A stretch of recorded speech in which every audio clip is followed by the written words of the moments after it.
This is Keys to the Shop, episode 365, Spilling the Beans on Global Coffee Culture, with author and consultant Lani Kingston. Well, hey everyone, and welcome to another episode of Keys to the Shop, where we give you insights, inspiration, and the tools you need to grow as a coffee service professional. My name is Chris DeFirio, and I'm your host for the show. Thanks a lot for choosing to tune in today and being part of the conversation. Especially if you're new, it would be great for you to go to keystotheshop.com and just look at the episode list there. We have an extensive list of all of our past episodes. You can just search in the upper right-hand corner for any topic that you're interested in, and it'll just give you a list of the most relevant episodes that address that topic for any of the issues that you might be going through or the topics you're just interested in over at keystotheshop.com. And be sure to follow us on Instagram at keystotheshop. We're going to be putting out a lot more live content and video content very soon, so stay tuned for that. And be sure to subscribe, of course, to Keys to the Shop, wherever you get your podcast. That really helps the show, as does sharing these episodes. Now, Keys to the Shop, on top of doing this podcast, also offers consulting and coaching for you and your business. Keys to the Shop Consulting helps independent coffee shop owners like yourself refine your daily operations, manage cafe growth, and care for your people, all to create a sustainable and thriving coffee business. When you work with Keys to the Shop Consulting, you'll receive one-on-one guidance, deeply driven by honesty, integrity, and a desire to see you succeed by giving you the clear guidance through the many questions and challenges of running a great coffee shop. The Keys to the Shop consulting process has proven time and time again to help business owners just like you navigate cafe growth, plan and prioritize the needs of the shop and its people, increase profitability, and develop systems for consistency, all while developing yourself as an effective manager and leader. So I would love to hear from you and see how we might be able to work together. All you need to do is email Chris at keystotheshop.com. That's CHRIS at keystotheshop.com. And we'll set up a free discovery call and talk about how Keys to the Shop Consulting can help you. Now, one of my favorite things in coffee, of course, is coffee. I think it's yours too. And I love to taste a great cup of coffee. In fact, one of the reasons I got into coffee was having one of those moments drinking a coffee where it just seemed on a different level. And in order to do that, people had to intentionally brew that cup with expertise and with reliable equipment. And today, one of the pieces of equipment that we can use to help your customers get that kind of experience is the ground control Cyclops brewer from Vogue Coffee. This brewer is absolutely amazing. It is being used all over the world right now by people who want to use the SCA award-winning technology in the ground control to give them and their staff control over an incredible range of flavors and extraction possibilities of their coffee, thus leveling up the quality and experience of their batch brew coffee. And not only is it an amazing batch brewer, but it also makes tea, batch diced lattes, batch cold brew, so it increases your profitability and efficiency on bar, and looks great doing all of this as well, by the way. So go visit them over at groundcontrol.coffee to learn more. I really think if you're looking to increase the level of quality of your coffee, open up possibilities for profitability, and gain efficiency on the bar all in one machine, you definitely need to consider purchasing a Ground Control Cyclops brewer for your cafe. Again, check them out over at groundcontrol.coffee. Now, service to your customers 100% means that you have to be focused on the details. So no matter what drink it is that you're serving, you want to make sure that the ingredients going into it are top-notch, you've handled them well, they have every possibility of making that coffee experience, whether it's a cappuccino or a latte or a mocha, a wonderful one. And so when plant-based customers come into your shop, you want to make sure that you're using something that will wow them and will be consistent enough that you know you can provide the same kind of experience every single time. And that is why I love the Barista series from Pacific. This is the line of plant-based performance beverages that is designed for baristas and approved by baristas all over the world. That's why it's the leading name in plant-based beverages. And every one of their extensive lineup stands up to the heat from steaming, produces amazing silky texture, perfect for latte art, and also keeps the balance of the beverage focused on coffee. So you get this really holistic approach to quality from the Barista series. Check them out over at pacificfoodservice.com to get samples in your store today and try it for yourself. If you're looking to really offer your customers the best plant-based beverages and the perfect accompaniment to your amazing coffee, it has to be the Barista series from Pacific. Okay, everybody. Well, today we are going to be talking about global coffee culture and the passion that unites us all with the author of the book, Spill the Beans, Global Coffee Culture, Lani Kingston. Now, Lani Kingston is a food consultant, author, and founder of the food and beverage agency 4 Seasons of Food. In her first book, How to Make Coffee, The Science Behind the Bean, was released to international acclaim in 2015 and has since been translated into several languages. Her third book that we're going to be talking about today, Spill the Beans, was released by international publisher Gestalten in February of this year, 2022. Lani has written extensively about food and drink for varied publications over the years and developed F&B products and brands around the world. She's got a master's in food studies, a master's in education. She's been a pastry chef, and she spent the last 15 years working the breadth of the industry. Lani helped set up and run the European offshoot of Mast Chocolate, led a food waste-powered cooking school in Australia, set up a coffee company in Singapore, and worked with renowned chef Dan Barber at his prestigious farm-to-table upstate New York restaurant Blue Hill at Stone Barns. On top of this, Lani is also leading up the educational content at Coffee Fest trade shows, so I get the pleasure of working with Lani when Coffee Fest time rolls around.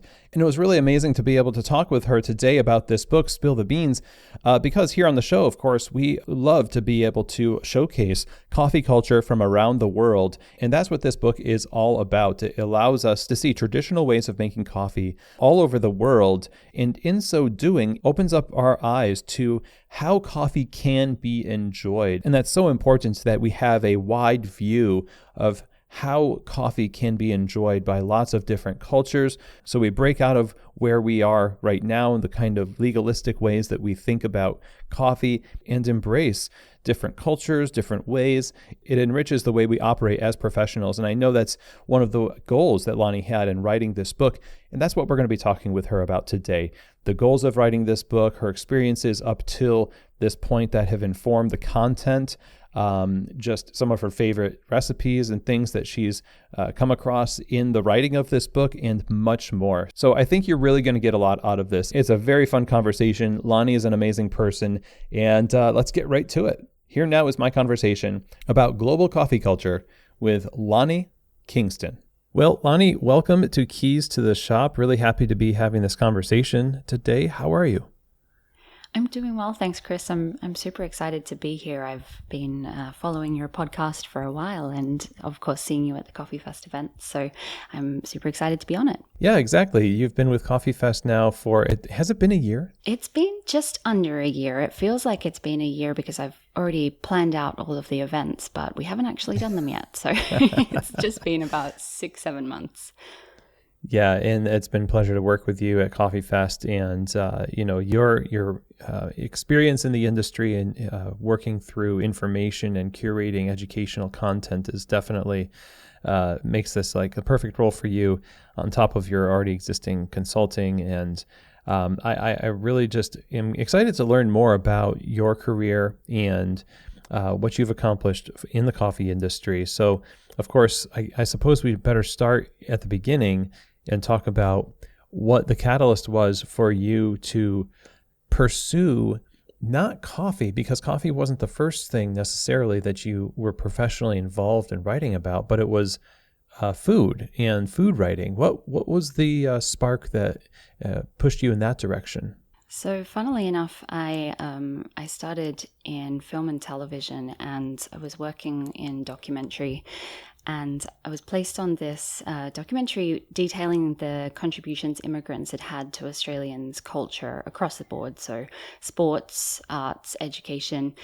And I spent about a year researching for that, and about 6 months in, my boss pulled me to the side and they said, "So we're really loving the work that you're doing, but you've probably spent about 50% of this time in wine country and in restaurants, and you've focused really heavily on the food side, and definitely understand that, but we're definitely going to need to flesh out the sports and the arts a bit more. And after that, I just sort of built up a passion for learning and then storytelling around food. And that really kicked it off for me. I then did a placement with a magazine in Canada where I had to do I didn't have to do it. With great pleasure, I traveled around America and wrote a number of articles about American food culture. And that was actually what led me to coffee. So I never drank coffee before this. And my first publisher found some of my work in the magazine and called me up and said, "We like your writing style. We'd love for you to write a book about coffee." And I said, "I know nothing about coffee at all." But I had worked in the food industry for a while, and I'd worked in writing.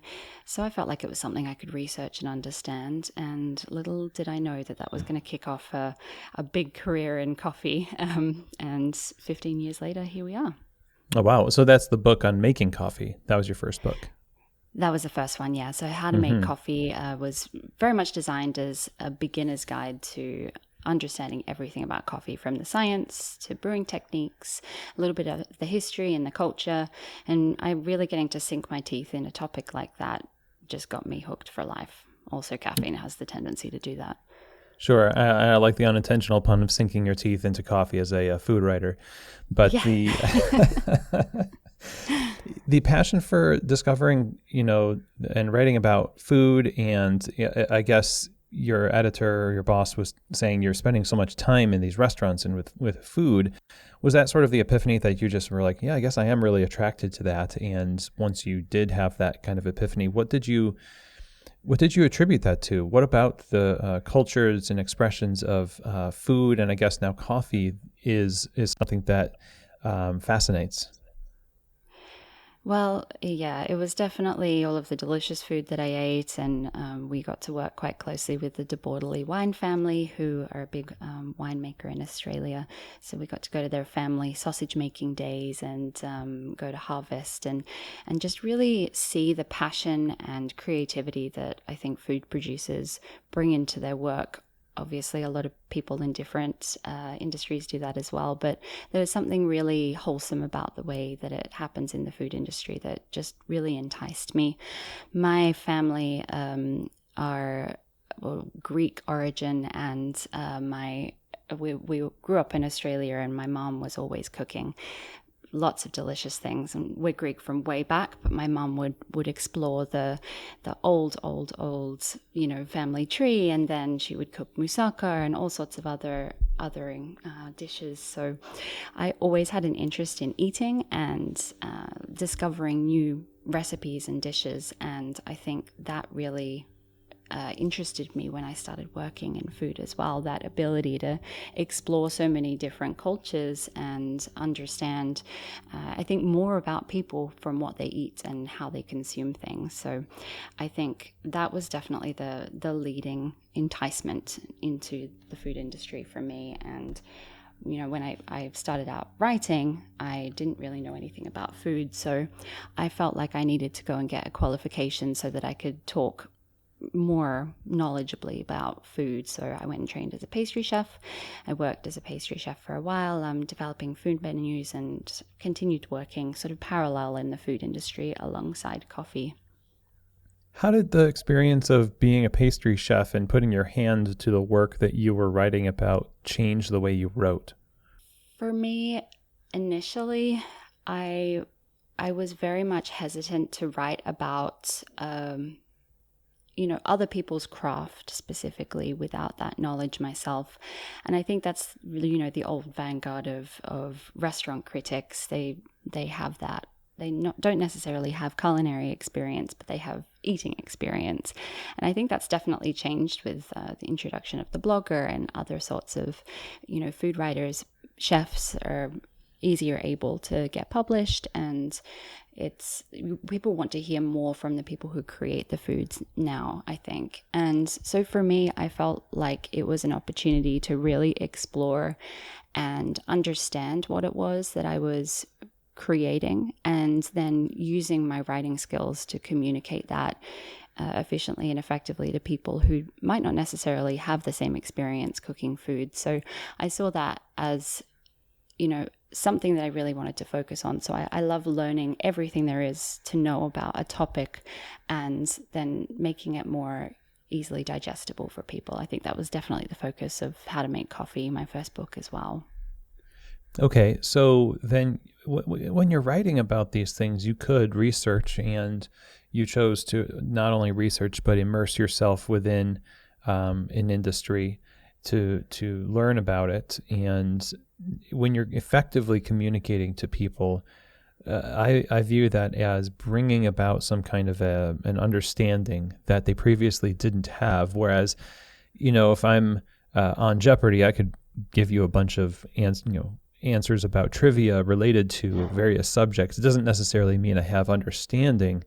What's the difference between just kind of researching something, putting the data into a book, and then creating understanding for the reader? I think for that one, I'm going to go back to a slightly different career path that I had. I was lucky enough to train as a teacher, and I did my Masters of Education during Australia's so-called education revolution. And it was really that transitional point of when teachers previously used to have a rote learning sort of way of teaching, here are the sums, memorize them. And we were really transitioning as a country in both the way we designed our schools and also, how they were training the teachers for a pedagogy around understanding. So it didn't matter if the student didn't know the answer. Our role was to teach them how to find it. And I definitely think that that's very applicable within food industry and food writing, whether I'm writing recipes or I'm trying to communicate skills within barista training or anything to do with cooking, really. I think having people understand how to do things rather than and the why behind it rather than just knowing the steps is of key importance to me. So I think doing those things myself and understanding how it works and really, really breaking it down rather than just reading about it and researching it, I felt like it changed my understanding and knowledge of the subject. And of course, then the irony in that is that I'm communicating through writing. But I think that for me, I was able to get a different perspective and look at where we might be missing, tips and techniques, or there might be little issues that crop up that are not talked about elsewhere that I could put into my writing. And I think that is the most important thing for me, the understanding and then communicating to my audience how to gain their own understanding rather than just spitting the knowledge back out at them. How did that actually factor into how you wrote the book of how to make coffee? Because that's the how, teaching them how to do it. And there's the science, the subheading of science behind the bean. And so, you're teaching people how to make coffee, but just having an understanding of how to do it must come from not only just researching the science, but also knowledge of the industry itself and the people behind the bar that have hard fought for wisdom on how to do this. So how did you accumulate all that information in a way that brought people understanding on making coffee? So that was a really fun project for me because, as I said, I'd never even drunk coffee before that. So I was very much the audience that we wanted that book to target.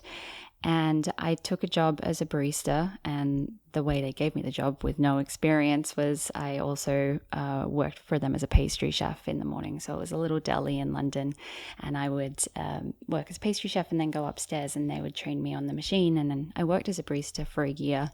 And at the same time, I was traveling around and visiting different places that I felt I could get interesting information from. I was visiting, Amsterdam, and I went to the coffee garden there and dug into the history a little bit more.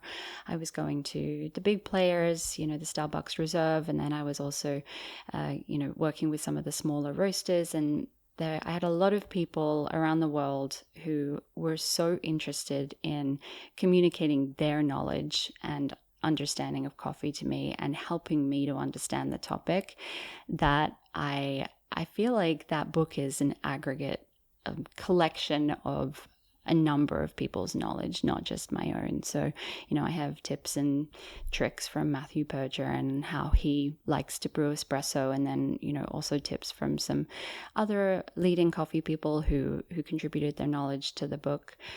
But I think for me, I fell in love with the industry at that stage. It was obviously the food industry has a similarity, but there's something very special and unique about the coffee industry, and people are just so open and willing to share with others and create a community around what they're doing, and it got me hooked. And so the reception of the book, how did that go?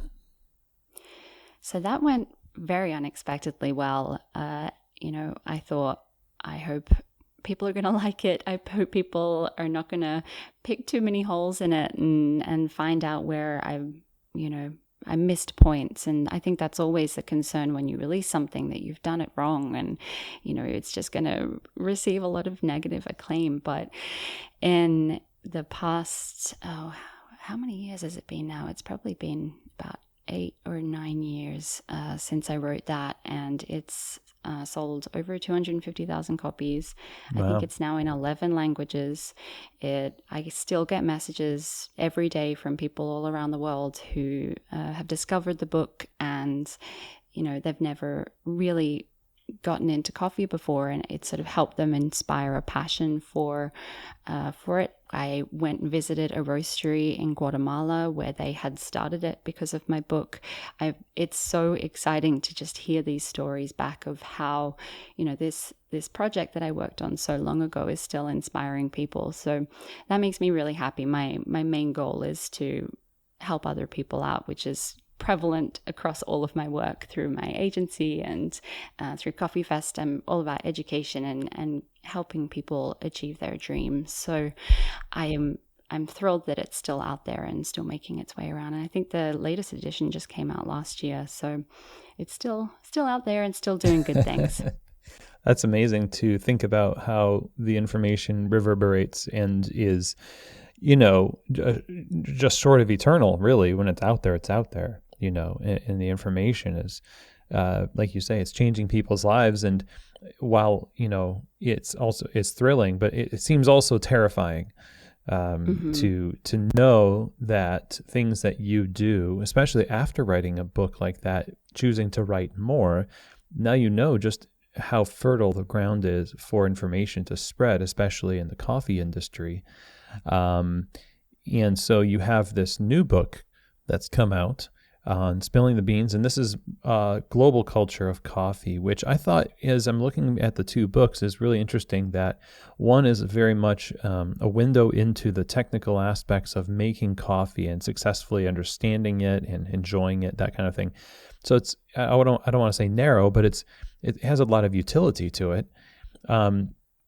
This one is very much rooted in social, cultural, and expressive, artistic, things that are not necessarily utilitarian, like understanding the science behind Vietnamese iced coffee, for example. It's just, this is a recipe. This is how people enjoy it throughout the world. And talk a little bit about how you approached this one differently than the first one, and what the goals were in writing it. So this is my baby. This book has been my project for about 6 years. When I kicked off in the coffee industry, I sort of took a very different pathway. I ended up working in bean-to-bar chocolate for a while, which I feel is a very parallel industry to specialty coffee. And then when I did work in specialty coffee, it's been very much on a business development side, but it's been all around the world. So I got a contract in Singapore to go and start up a coffee brand over there and build out a coffee shop and a roasted coffee product. And that was kind of the beginning of this idea. It was sort of in the works before that, but as I was discovering other elements of coffee culture around the world, I realized that a lot of the time what we write about in the US and the UK and Australia is very narrow. We're talking about, the specialty industry, or we're talking about other countries as producers of coffee rather than consumers. And we're talking about what's happening in our own backyards. And I think while a lot of people have a knowledge or an understanding of things like Vietnamese iced coffee, there is 1,000 other beverages out there that are very, very much entrenched in their own cultures that we may not have heard of at all. And as I would travel to the next country for another coffee contract, I would talk about the stories that I'd learned in the past country, and everyone would be blown away. And they had no idea that coffee was like that there, and they had no idea that coffee was so deeply entrenched in all of these different places. And coffee is a way of life for everyone around the world, and it's been that way for hundreds of years. And I really just loved that story. And my first book, I had a little tiny chapter on the history. And my background is very much definitely research focused. So when I trained as a food writer, I actually did my Master's of Food Studies, and the focus on there was I did a lot of anthropology and history, and sort of discovering how recipes were developed in different cultures due to different either societal influences or historical events. And I loved looking at the world in that way and seeing how things came about and how things evolved and how that was then reflected in food culture. So applying that to coffee just seemed like a natural next step for me. And the book that I wrote in between How to Make Coffee was almost like my bridge towards Spill the Beans. And that was called London Coffee. It was a book that I wrote with a boutique publisher in London called Hoxton Mini Press. And that was very much on the history of coffee back to the 16th century in London, and covering sort of the evolution of the specialty coffee industry from the 70s up until today. So I got to put a little bit of that historical focus in that book, and that just sort of started my appetite for learning further. So I think that this new book, one of the key goals was to overturn a lot of that knowledge that kind of just gets repeated. I think with history, especially with coffee history, a lot of the stories, I'm sure you've come across them, are quite fantastical about the origins of coffee and how it traveled around the world. Most of them are not true. And I think a lot of the time people will read them and publish them, and if they're written somewhere else, they're quotable, and then the knowledge or the incorrect knowledge just proliferates that way. So one of my key goals here was to, go back to the original Arabic texts and try and dig a little bit further. And a lot of these stories are impossible to unravel, but I really wanted to sort of unfurl that true coffee story as far as I could, and really get to the root of what coffee's journey was like. It is a global product. We understand that in some kind of rote capacity. Like, this is a beverage that's from different parts of the world. But presenting it in a much richer and deeper way almost feels like you're awakening a sense of discovery that somebody had when they first discovered coffee as a beverage. Like, for when you just first discovered coffee as a beverage, or myself, there was a whole world that opened up. And maybe a lot of us in the industry are jaded because we've been, nurtured on these common stories and common understandings, and we have a couple of spaces in our head for what we would consider quote unquote exotic because it's different than what we do. But with a book like this, it sort of blows the doors open for understanding that it's not just that people are drinking coffee all over the world. It's like you say, it's part of their identity, right? And how does this understanding of identity and culture, how should it shift the way that we operate as people, even within the industry, in how we talk about coffee to customers and amongst ourselves? How do you think that we should take something like this and adjust the way that we operate as coffee professionals? in this day and age, we are starting to experiment a little bit more within the coffee industry. I think our consumers want something a little different, a little exciting. We sort of moved into that era of consumers wanting more understanding of what they were drinking. And now they know what they're drinking and they want more. And I think this is completely outside of the scope of it, but I was reading an interesting article the other day about the bobification of, coffee chains and how this full customization of the coffee beverages is becoming a really popular thing. And I definitely see that at Coffee Fest, and I definitely see that across the industry as a whole. And I really do feel that that's because we have consumers who are interested in something that's a little bit different. And from my perspective, I think that we have a whole world of coffee and a whole world of like very delicious and interesting recipes. And I've seen a lot of, Vietnamese coffee places popping up all over the United States. There's a really great one in Kansas City. There's a really great one here in Portland. And the feedback from that and the interest from people is definitely there. And I think we're moving into this era where people are more open to this knowledge, which is great. And I think building in that into our coffee culture here, we have a very diverse, America is very diverse, and we should be really reflecting that in the businesses that we support. And, I think the industry has space for all of these different ideas that are there already around the world. And the other thing is the respect and understanding that these coffee cultures are a lot older than America is. Oftentimes they go back very, very far, and there is often a very set way of that coffee being produced or consumed. And having respect for that, and not, obviously my book is filled with recipes so people can try them at home. But I think the thing is we can elevate Vietnamese coffee culture without just talking about iced coffee. We can elevate Mexican coffee culture without just talking about Mexico as a producer of coffee. We can talk about the beverages that they have there and the interesting ideas and concepts that are coming out. We are, as you said, a global industry, and I would really like us to share knowledge and understanding, not just coffee beans. And I think that's what we're hopefully looking for as time goes on.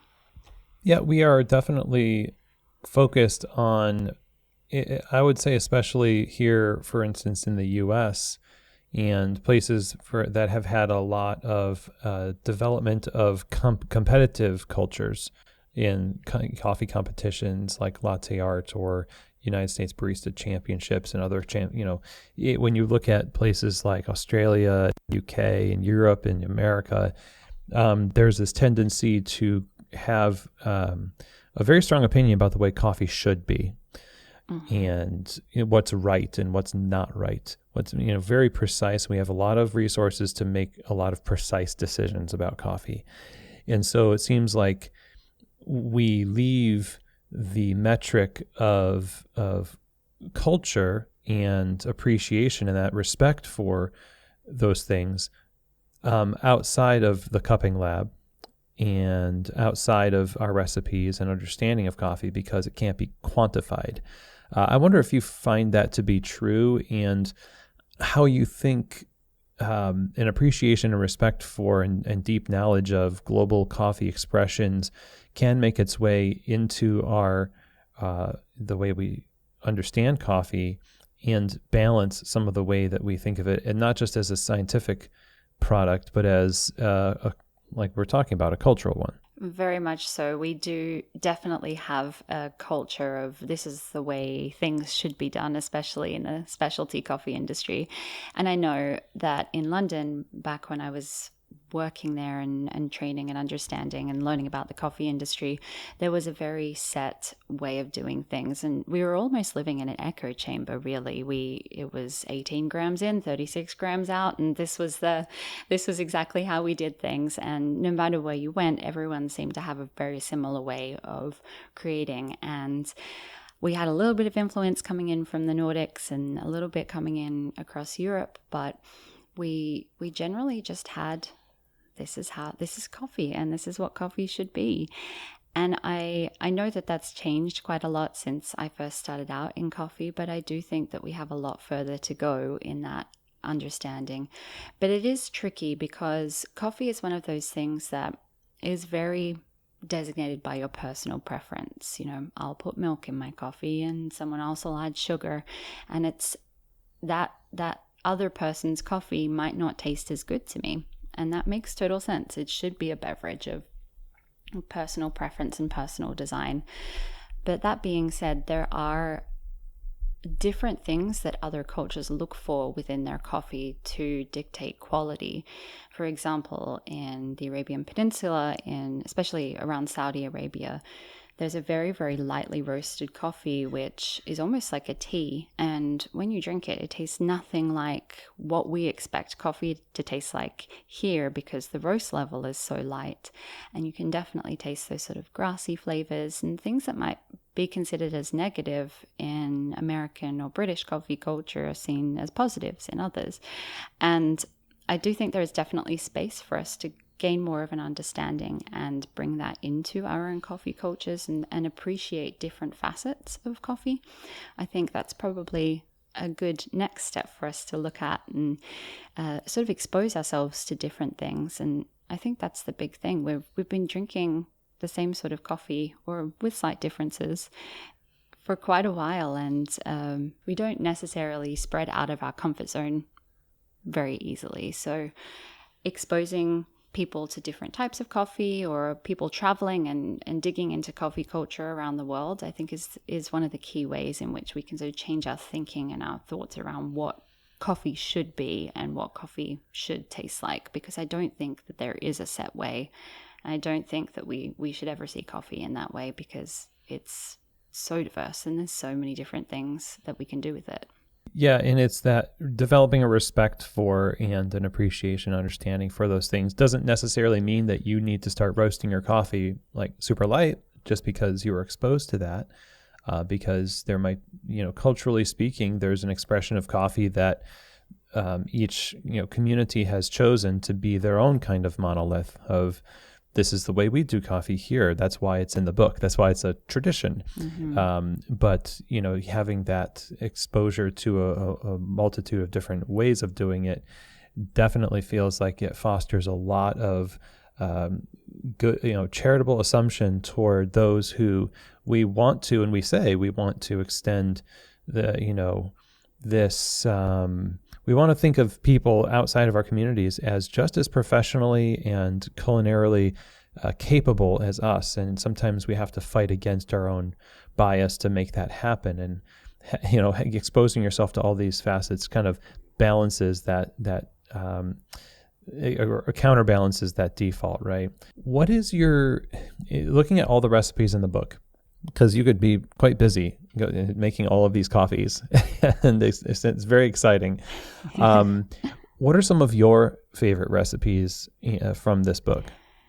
My favorite recipes are kind of the ones that, and I'm just going back on what I've said before of the familiarity, but I think a lot of the recipes in there are the ones that I have a personal connection with. And the reason for that is that, just like other foods and tastes and smells, they bring back memories of times in my life that I really look back on fondly. And so my favorite recipes are mostly in the Southeast Asian chapters, so Malaysia, Indonesia, Singapore, because of the time that I spent there working in coffee and consulting.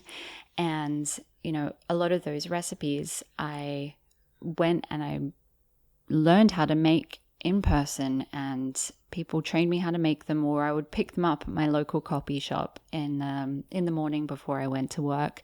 And I have this this real connection to those recipes. So there's definitely a very, very delicious coconut coffee recipe from Vietnam. And, we had that era of people whizzing butter into their coffee for bulletproof coffee. And Singapore has been doing that since the 1950s with a drink called Kopi Guyu.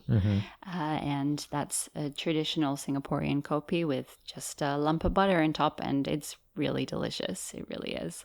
So I think a lot of those recipes are very close to my heart, but there are also a number of other very interesting recipes which I love the history of. They're delicious too, but the story of the recipes is great. There's a couple of recipes in the Spanish chapter which, funnily enough, are often filled with alcohol, which I love, and they're talking about that sort of global exploration. So there's one recipe where the sailors were traveling over to, I think it was Brazil, if I remember correctly, or somewhere in the Caribbean, and they took these recipes and these stories back, and they would drink the coffee and the alcohol together. And we also have recipes of coffees from Greenland, where they have developed a coffee beverage which is meant to be reminiscent of all of the facets of Greenland. So they have, I think, alcohol for the masculine side,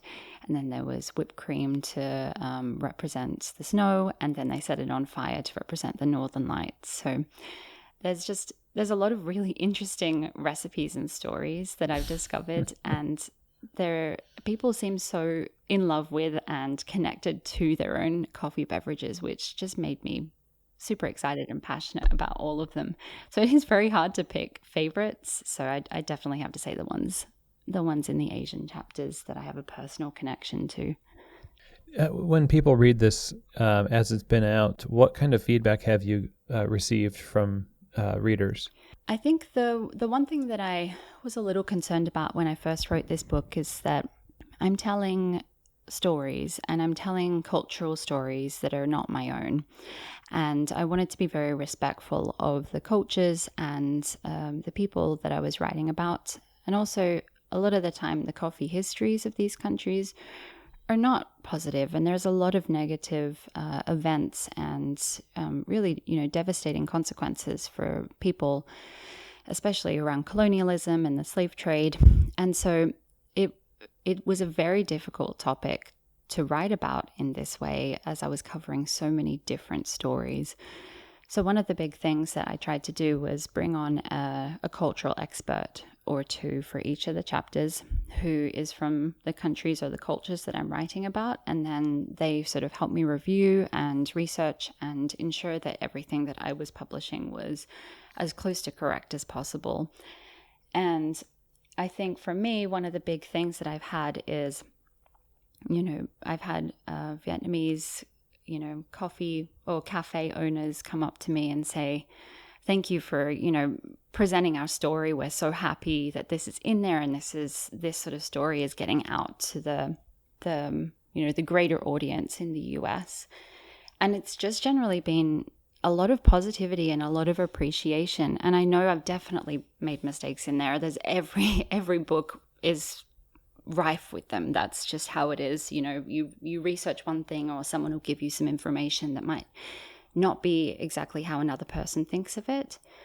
But I think for this one, a lot of people are just very happy that their cultures and their stories are being shared in a compendium like this, and they love the fact that it's all together on an equal platform. So I haven't given more preference to Italian coffee culture, or I haven't, done any chapters on American coffee culture. A lot of it is those sort of more interesting stories to us as, Americans and British and Australian people who we read about our coffee cultures all the time. And people are super interested in hearing about other people's stories as well. So I have this image in my head of two different traditions in cultures where there's a historical traditional expression of coffee, for example, and then one that is commonly consumed. And I imagine that's true for a lot of countries where, there's Nescafe all over the place, But then there's a traditional, more involved process. It's a recipe that's definitely traditional, entrenched in culture, but it's not something that everybody, has every single day. Are there elements of that you had to navigate around to determine what's an accurate cultural representation that's more historical than common? Definitely. And I think in some of the chapters, there's quite a focus on instant coffee and culture around, those more convenient coffee brewing methods. I think that for a lot of countries, that is a very prevalent part for everywhere from, South or Latin America and Sweden and, in Asia as well. They have the 3-in-1 coffee sachets where it's sugar, milk, and coffee. They're very, very popular, especially across India. And those sorts of convenience coffee cultures, I think, are just as important because there's a historical story there as to why those things became popular. And the one that I think of is Korea, where there was a huge coffee shortage throughout the war, and the American servicemen were bringing in instant coffee packets and spreading them throughout the community. So they were drinking army rations, and there were a lot of cafes that set up that were serving coffee, and they were serving military ration instant coffee. But that was the only access that people had for coffee. It became a popular choice, and they actually set up a instant coffee factory in Korea. I forget the brand, but it was a big American instant coffee producer, and that became a very popular coffee style even when beans became available again. And I think we're moving a little bit away from that because Korea is obviously a very big specialty coffee industry now. But that, that instant coffee culture history is still there. And I find that fascinating because it really does tell a story of how coffee culture developed. And then it kind of gives you a little bit of an insight into why the coffee culture is like it is today. So I definitely didn't want to neglect those stories in the book. They're definitely part of that.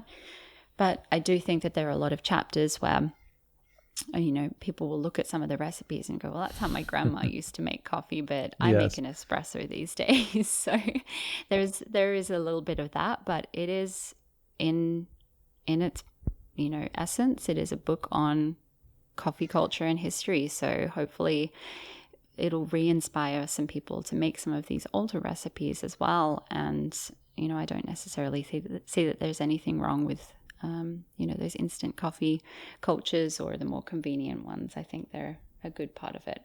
Well, I think that's part of understanding culture is to give it permission to be something that disappoints your idealized version of it. Mm-hmm. The authenticity that we all seek when we look for restaurants in our cities here in America, for example, is often, if we have an idea of what's authentic based on our understanding of a culture, but somebody from that culture might have a completely different understanding of what that means.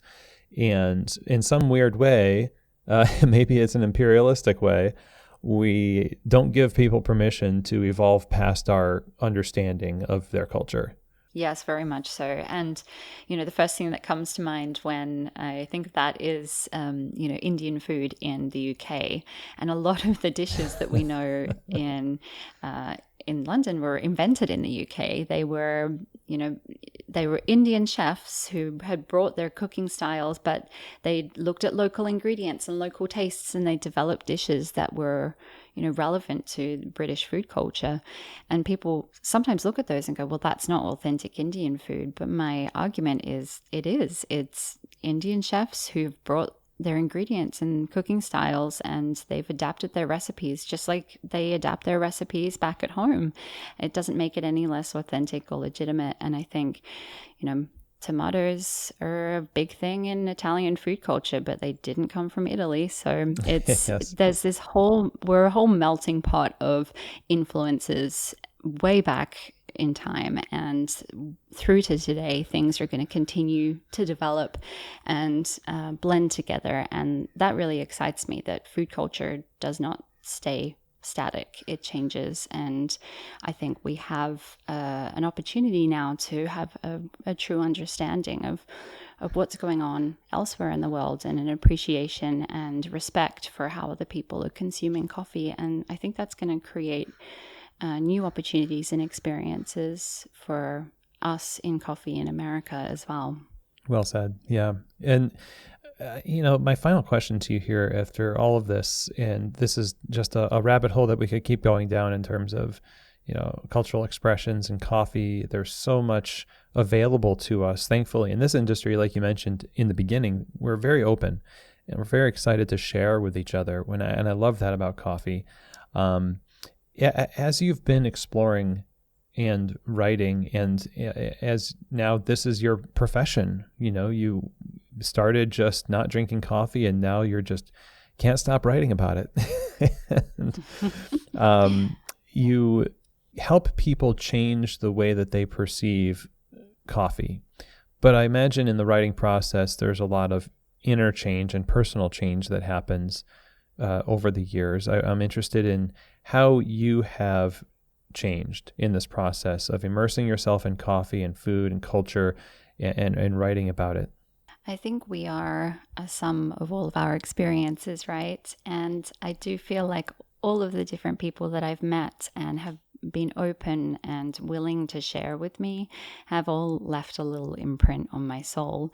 And, I've had things modeled for me, whether it be management styles or, how to set up a perfect and ideal cafe, or what we should be looking for with taste, by so many different people in so many different places. And the one thing that I've really learned is that you cannot sit comfortable in your knowledge that you understand and know everything and know the right way of doing things, because I would be taught one thing in one country and then move to the next, and that would be considered, an absolute negative quality of the coffee, or we would never serve coffee in that way. And I think the biggest thing that it taught me was to, again, have that respect and appreciation of the differences between cultures, but to also never stop asking questions. So my first book was very much I've researched, I've understood, here's what I know. And my latest book was, I know nothing, but here's the stories that I've learned along the way. And I think consistently asking those questions has led me to have the experiences that I have had. And it's definitely a skill that I definitely want to take forward into the future. Excellent. I'm really thankful for your work and for this conversation. It's really awesome. And I hope that we all continue the conversation amongst ourselves after this. Where can people go to learn more about what you do in consulting and writing, to buy your books? Where does all that live? So my books are available in most good bookstores, online, wherever you like to purchase. It should be available there. You can learn a bit more about what I do on my website. So it's lanikingston.com. And then my F&B agency, where I help support small food and coffee businesses with a range of different services, with a small team of people experienced in the food industry and talented in things like photography and web development, is fourseasonsoffood.com. So we help clients all around the world in building out products and doing brand development and marketing and getting set up online. So I've really tried to keep all of my experiences as broad as possible, and then use that to help other people build their businesses too. Wonderful. Thank you so much for joining us, Lani. I guess I'll be seeing you soon at Coffee Fest, but it's great to host you on the show. Definitely will. Thank you so much, Chris, and I'll see you in LA. All right. Well, I hope that you enjoyed that conversation, and I hope that it enhanced your view of coffee, that it widened your view of what's possible in terms of, how coffee can be enjoyed outside of the way that you enjoy it now. In coffee, like we talked about here a little bit, there's a kind of disposition to say there's only one way to make it. And each of us within our own cultures can tend to be pretty stern about, no, this is the way you drink it. This is the best way. But taste is rather subjective. And sometimes I think we need to realize coffee is a vehicle for communicating more than just taste. It communicates culture. It has history. Even in our recent Founder Friday with Sarah Al-Akil from Saudi Arabia, Hajin Coffee, talking about this very thing with Saudi coffee and the kind of coffees that they serve and kind of meeting in the middle. This is a common thing you're going to hear from guests on this show, and especially with Founder Fridays, on how they have met their culture and honored it while at the same time offering some variety around it. And so this was a really great episode to listen to, especially after that conversation with Sarah. So you should listen to that one also, I think. That was Founder Friday for August, episode 264. So a big thank you to Lani for joining us on the show. It was such a wonderful conversation, and you can find more information about what she does as a consultant and her books and everything else by both following her on Instagram at Lani Kingston and then going to her website, LaniKingston.com. And if you want help with your food or beverage business, you can visit her agency, fourseasonsoffood.com. Now, if you have any questions, comments, or feedback for me about today's episode or any other episode of Keys to the Shop, feel free to email me. Chris@keystotheshop.com is where you can do that. Now, speaking of Coffee Fest, during the airing of this episode, both Lani and myself and the team at Coffee Fest is going to be in Los Angeles for the 2022 show that takes place from the 28th through the 30th. So when this airs, it'll be the last day of Coffee Fest. And, you know, there's another opportunity to go to Coffee Fest in Seattle coming up at the end of September, and you really should try to make it out there. Coffee Fest has been going on for 30 years. It's more than just a trade show. It is a center for helping you get resourced and equipped to run a thriving coffee shop with lectures, trainings, workshops, panel discussions, an amazing community of like-minded professionals all under one roof. You get to meet a ton of people. There's the competitions like cold brew and latte art, as well as, of course, the trade show floor where you get to meet potential vendors for your coffee shop and talk to them one-on-one. And you should check it all out over at coffeefest.com and look up the upcoming shows for 2023 as well. Now, if you're interested in getting 50% off your registration, you can go ahead and use the code KEYS, K-E-Y-S. That'll give you 50% off when you sign yourself and your team up during 2022. So you have another opportunity to do that in Seattle 2022 to get 50% off your registration using the code KEYS. And I'll be there. I'll be at the Seattle show, and I hope to see you at one of these shows coming up. Again, find out more at coffeefest.com. And with that, that is the end of our show today. I really appreciate you joining me. It was great to kind of talk about this subject. I hope you go out and buy the book Spill the Beans by Lani Kingston and continue to explore the world of coffee beyond your local world so that it enriches the way that you view this wonderful beverage and the culture around it. Thank you again, and as always, I hope that this episode has truly given you keys to the shop.